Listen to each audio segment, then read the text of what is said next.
Hey everybody, and welcome back to another episode of the All Around Growth Podcast. In today's episode, we're going to get into the rudder of the day, and I thought I would share the introduction of the book with you. But before we do that, I'd like to start the show with a quote from the Self Journal by the Best Self Company. And this is a quote by Yai Vargas. When life hands you a difficult situation where you feel undervalued and disrespected, be bold and brave enough to know your worth. Like I said, welcome back to the show, everyone. My name is Rob Kaiser, and I am your host of the All Around Growth Podcast. This is a show that provides insight and tools to build the life and homestead of your dreams. Today is Wednesday, December 8th, 2021. And when I sat down to journal briefly this morning, and I saw this quote, when life hands you a difficult situation where you feel undervalued and disrespected, be bold and brave enough to know your worth. That really struck a chord with me because there are some aspects in my life recently where I would certainly consider them difficult. And I would also consider myself certainly disrespected and undervalued to a lesser extent. But being bold and brave enough to know your worth is one thing, but taking steps to plan your dreams and act upon them is something else entirely. And one of the ways that I have implemented resources that have become available to me,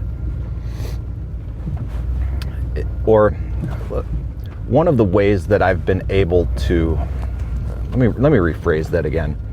One of the ways that I've been able to understand my worth is through utilizing tools and resources that I've learned in the 48 Days Eagles community.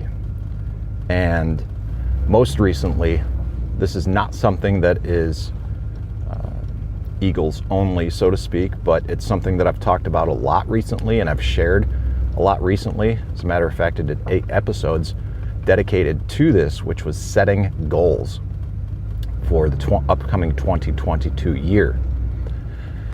And that workbook is available for free. I'll link to everything I'm talking about, the Eagles, the 2022 goal setting workbook. I'll link to all of this in the show notes before I hit the road and start talking a little bit more about that. But before we hit the road, I want to read to you the introduction of another book that I have used as fodder for discussion in many podcast episodes in the past. And it's a book called The Rudder of the Day. Oftentimes I've shared with you a little snapshot of the book by sharing the back cover with you. And rather than do that, since the last time we dove into this book and read it, that was the last page of the book, the last little devotional. So rather than just skip to the first one and begin reading that, I wanted to share the introduction with you so you have a little bit of insight into what it is that I'm pulling from that provides content for the shows from time to time. And again, this is a book by Dan Miller, author of the book 48 Days to the Work You Love, and the book is titled The Rudder of the Day. Introduction. Henry Ward Beecher said, "The first hour is the rudder of the day, the golden hour. Since I have discovered that principle, I have seen its truth confirmed in many ways. Be very careful how you start your morning. You are planting the seeds for what the day will hold. If you get up late, grab a cup of coffee and a Twinkie, rush to work, fuming at the idiots in traffic, and drop down exhausted at your desk at 8:10, you have set the tone for your day. Everything will seem like pressure, and your best efforts will be greatly diluted. The importance of planting wholesome, life-enriching thoughts in our minds in that first hour of the day cannot be overemphasized. I never read the paper first thing in the morning, no matter how important it may seem to know the news. The news is filled with rape, murder, pestilence, and heartache, and that is not the input I want in my brain. Later in the day, I can scan the news for anything related to my areas of interest and quickly sort through what I need. But I carefully protect that first hour of the day, making sure that all input is positive, clean, pure, creative, and inspirational. These vignettes originally appeared in the 48 Days newsletter. Starting with 67 names, the list has grown to over 40,000 people who want to start their week with hope and positive inspiration that can bring out the very most productive and fulfilling potential in the workplace. I am confident the vignettes, the quotations, the related biblical references, and the application to your own life will enrich your daily walk as well. Enjoy the process as you laugh, cry, and learn from the life principles relayed in these stories. And remember this important thought: the first hour is the rudder of the day. Dan Miller, Franklin, Tennessee. To subscribe to the free 48 Days weekly newsletter, go to 48days.com. And there you have it, guys. That's the introduction. In length, quite similar to many of the vignettes that he writes about. And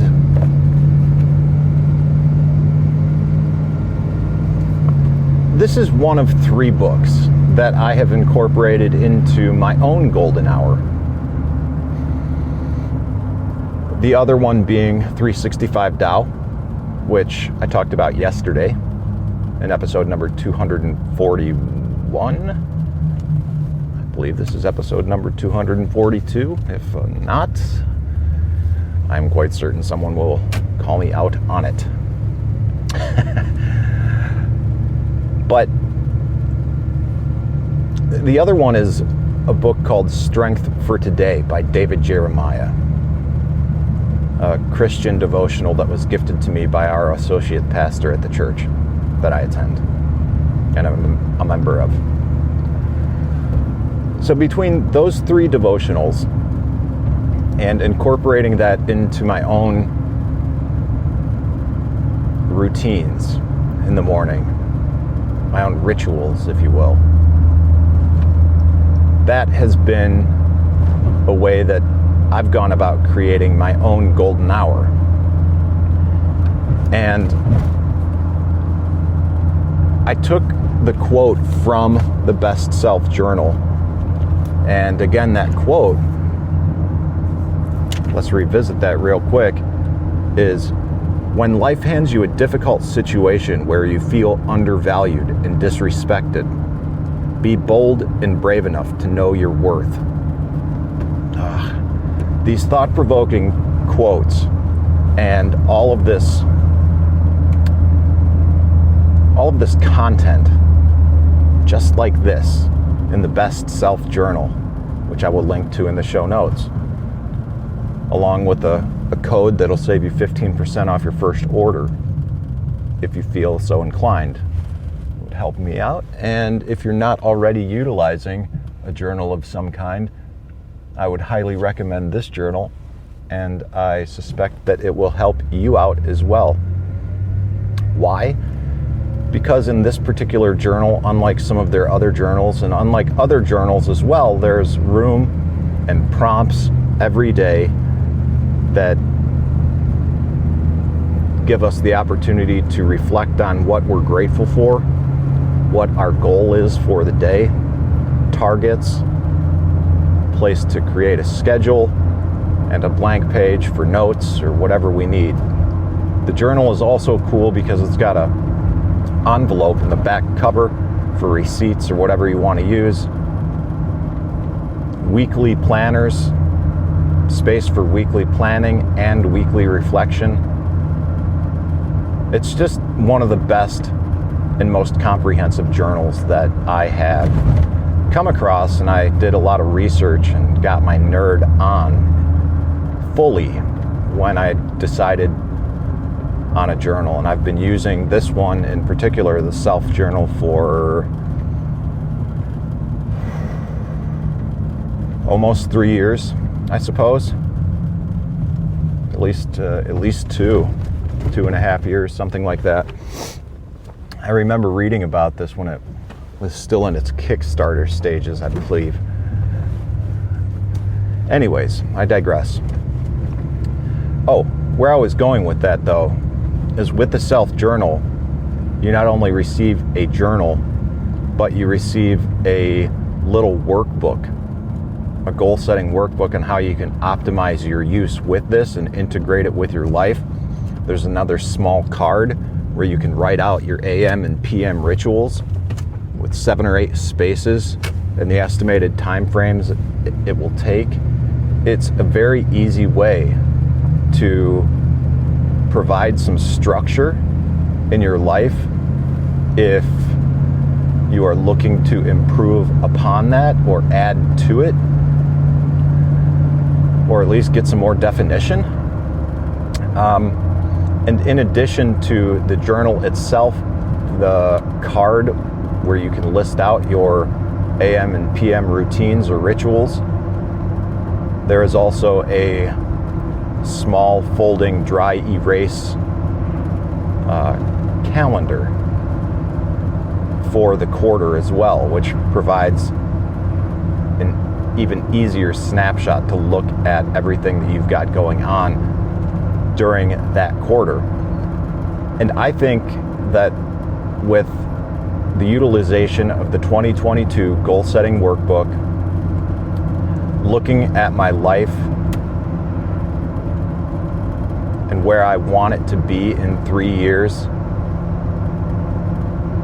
followed by setting actionable goals for the next year, and then breaking that down even further into steps that I can take today, right now, to make that happen, combined with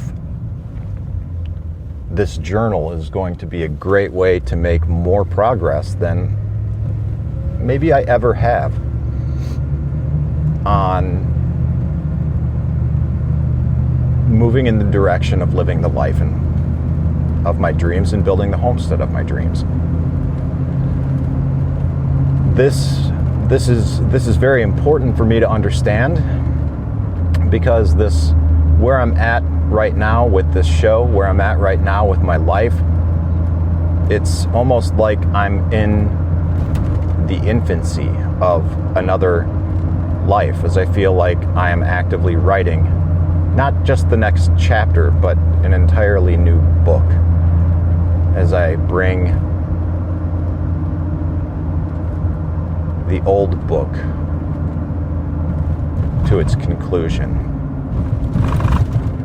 And many of us out there are in a similar situation. Many of us out there are working a new job. Maybe it's a new job that we've started recently. Maybe it's a new job that we're starting next week. Maybe it's not a new job, but maybe we're making some strides in our own health. Maybe we've been taking action with certain aspects of our own health, be it physical, mental, spiritual, emotional, whatever the case may be. We're doing all of this because we're not quite satisfied with where we've been, and we've got some expectations of ourselves in terms of where we want to be, and we understand that everyone or someone is watching all the time, whether that's our spouse, our children, our nieces, nephews, friends, family members, loved ones, our church community, or even those who follow us online through social media. Someone's watching all the time. What do you want to represent yourself as? If you're not satisfied with representing yourself as who you are right now in this current moment, there are ways to get beyond that. And one of the ways that I have found to do that is exactly what I've been talking about during this episode in its entirety. And I've been hammering down a lot on this lately because we are approaching the end of the year. We are approaching a new year. And this is the time to get working on goals for 2022. I did a recent survey on Telegram and shared it with some other groups about New Year's resolutions. Do you make them? Yes or no? An overwhelming majority of people said no. I'm considering doing a dedicated episode on that alone later. But I want to bring that up because so many of us make resolutions, fail to follow through with them, and we end up in the same place where we were, or maybe even worse off because of this habitual pattern of failure to follow through. Well, why is that? Because oftentimes our resolutions are just in our head or written down on a piece of paper with not a whole lot of thought or action put into it, or not a whole lot of thought put into the action, rather.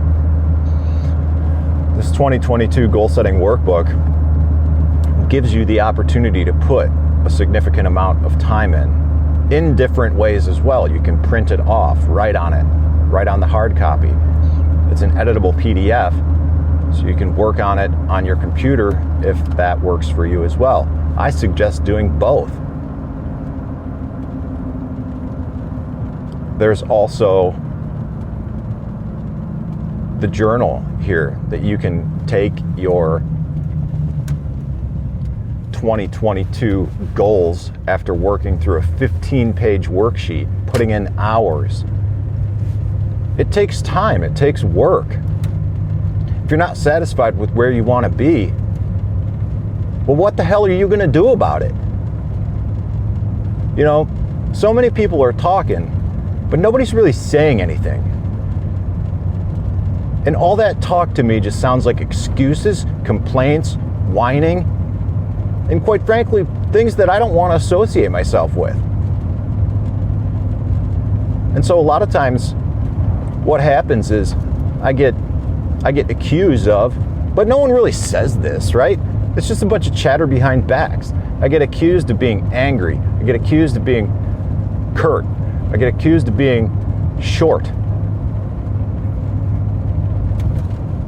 That's just because I'm focused and I don't have time for your bullshit. I'm too busy living my life. And the people who observe this are weak because they don't take the time to actually approach me and ask me what the hell is going on. Because if they did, we could actually have a fucking conversation like humans, face to face. But again, that also is hard, and that also requires work. And most people don't want to do the work because it's easier to maintain their own comfortable mediocrity than to push themselves outside their current comfort zones and grow. And one of the ways that you can do that, and do it in a way that doesn't get you all ramped up and animated like I am right now, is through doing simple things. Best self journal. Start writing every day. Not on a computer, write on paper with a pen or pencil, like they used to do in the olden days. Begin to disconnect yourself from technology every once in a while. Abstain from that shit. Turn it off. Don't sleep with your phone in your room. Connect your computers and stuff to a power strip, and at the end of the day, turn the power strip off. Turn this shit off. And write with a pen and paper. Compound the best self journal and the work that you're doing with it with the 2022 goal setting workbook. These are simple steps that you can implement for little to no money, especially the workbook, because that's available for free. There's no excuse to not taking the steps and changing your life today. The only excuse, check that. There are no excuses. The only reason for not doing so today, taking a step forward to actively change your life, the only reason that you won't is because you want to be where you currently are more than you want to dive into that untapped potential that lies within you, my friend. And the sooner you come to grips with that, the more comfortable you're going to be, and the easier it's going to become to make change. We all make choices. When we're miserable, it's largely because we made a choice. Make the right Yikes. Excuse me, guys. Like I said, I got a little ramped up there. Make the right choice, do the work, go to the show notes, download the 2022 goal setting workbook today at no charge, and check out the Best Self Journal. If you want, utilize the code YMF, as in York Meadow Farm, for a 15% discount on your first order. And if you like what you hear, spread the word, share the show on social media, join our Facebook group or like the page on Facebook. That's a new thing. I just created the Facebook page a week ago. Shout out to Andy and Wayne. Andy's been a longtime listener of the show, fan from day one. Met Wayne through the 48 Days Eagles community. They were the first ones to like the page. Got a lot of other solid members of the group, and if you want to find out who they are and live a life participating in life with them, then check out the Telegram group, t.me/allaroundgrowth, where you can interact with myself, others, and have some extra insight into some new things like Clubhouse discussions, which I just experimented with for the first time yesterday. And Wayne helped walk me through some of the ways in which to use Clubhouse, and that was kind of a cool experience. So I look forward to learning more about Clubhouse, using that in the future. And for all these other insider tips, t.me/allaroundgrowth is where you want to be. That's where we are the most active. And as always, I sincerely appreciate your time tuning in to the show. I'm very grateful that with all the content being produced out there, you choose to spend your time with me. It means a lot to me, and I look forward to catching up with you in the next episode tomorrow. This is Rob Kaiser, and thank you.